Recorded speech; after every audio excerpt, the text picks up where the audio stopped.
Welcome to the Adventure Art Photography Podcast with CEO and founder John Adams.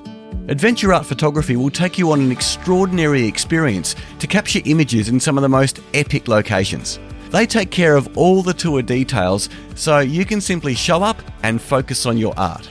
John joins us today for another inspiring conversation that will help take your photography to the next level. Today we're speaking with John Adams from Adventure Art Photography in a topic that is very applicable to many people, including myself. From zero to hero, how beginners can take world-class images. Firstly, John, obvious question, is it even possible to take world-class images in those first few months, first year of photography? Well, it really comes down to how much you want something, really. Like if you're really willing to invest in it. We have a lot of guests that are really passionate about learning and they've maybe just newly retired or they want a new hobby. And so they are really invested in learning. So it's surprising what they can do in a short amount of time. And it's amazing how much you can not do over a long period of time if you're not invested. So yes, it is possible to go from zero to hero, let's say, in a short period of time if you're willing to put in the time and learn. So what are some of the key factors that can help someone transition from a beginner to grabbing those world-class shots? Look, there's a lot of factors and, more than we could probably even talk about in this short time. But one of the key ones is composition.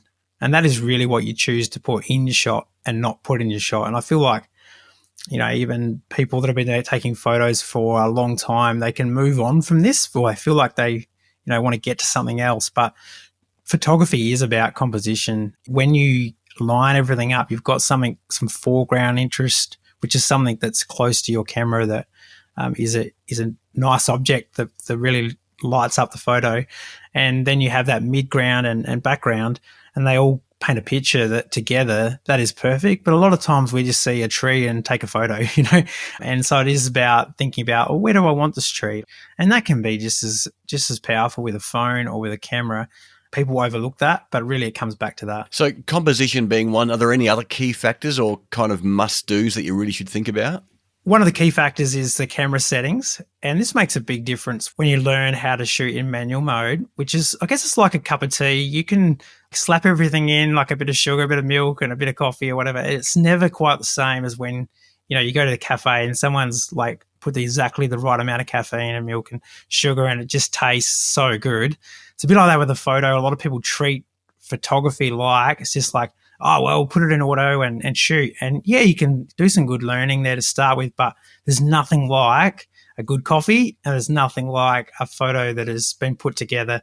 You're actually choosing what focus and depth and all the other factors like exposure as well. And so how important is lighting? Is that another factor to think about? Yeah, for sure. When it comes to lighting, I'm always looking for that inspiring light. And generally, you may have heard of the term golden hour, and that is the hour after sunrise or before sunset.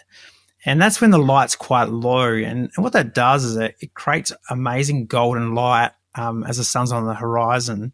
And when I look back through sometimes like thousands of photos from a tour, it's amazing how the really great light comes out. Like they're the ones that you go to and go, this is the one I'm gonna keep or put on the wall. So yeah, looking for that light. And that's the same for a phone or for a camera, but often we underestimate the power of good lighting. So how important, let's talk about post-processing and editing. How important is processing once you've taken the shot to achieve that professional image? And do you have any tools that you recommend for beginners? I think keep it simple. Trying to capture the best photo possible in camera is always the goal.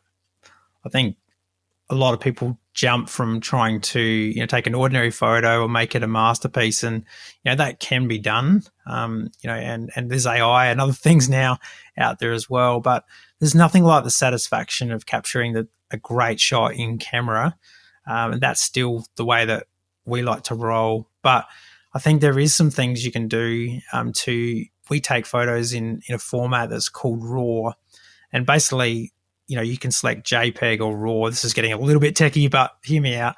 And RAW basically captures so much more detail and different exposures. And what that does, it allows you in the editing to make some adjustments. Let's say the photo was just a little bit dark when you captured it. You're able to make an adjustment without losing a lot of detail. So you take the best photo possible in camera and then make minor adjustments in editing. And one of the industry standards is called Lightroom. I wouldn't say it's simple, but it is. There's lots of online, like little short videos you can do. It's very popular one, but basically, not over editing. It's easy to go a bit too far.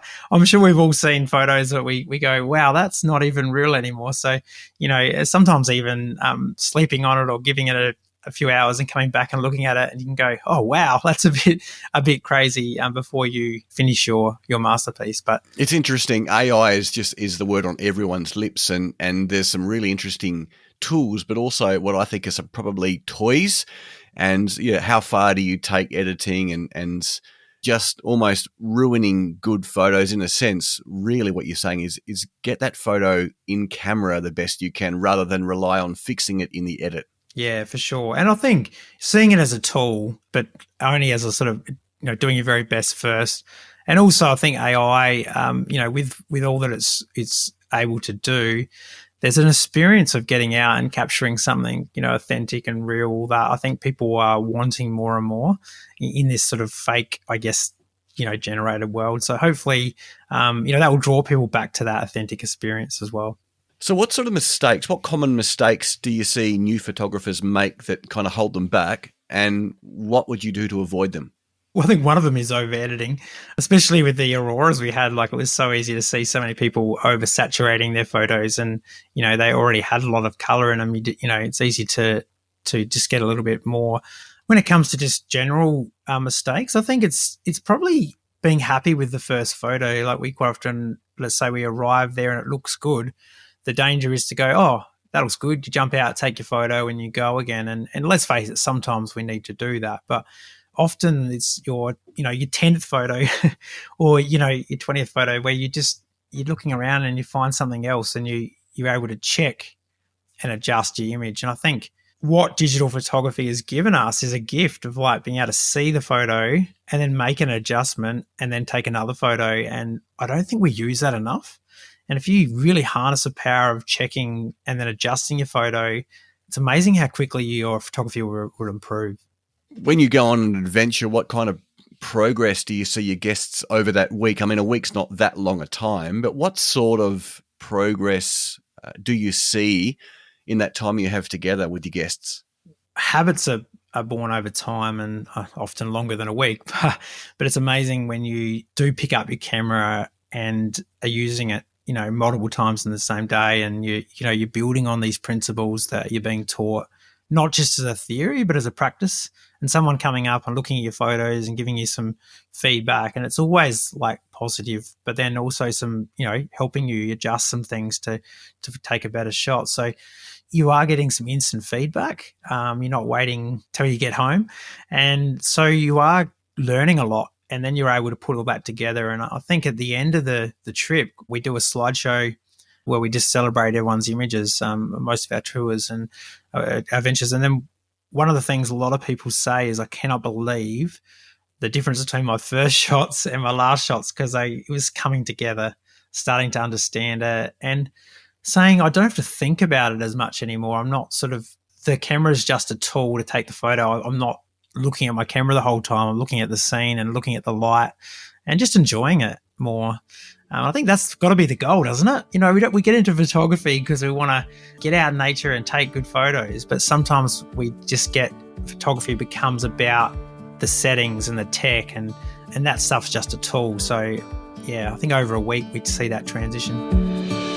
Adventure Art Photography will take you on an extraordinary experience to capture images in some of the most epic locations. For more information on photography or their adventure tours, visit adventureartphotography.com.au. If you like this podcast, please follow and share with friends, and join us again for more inspiring conversations.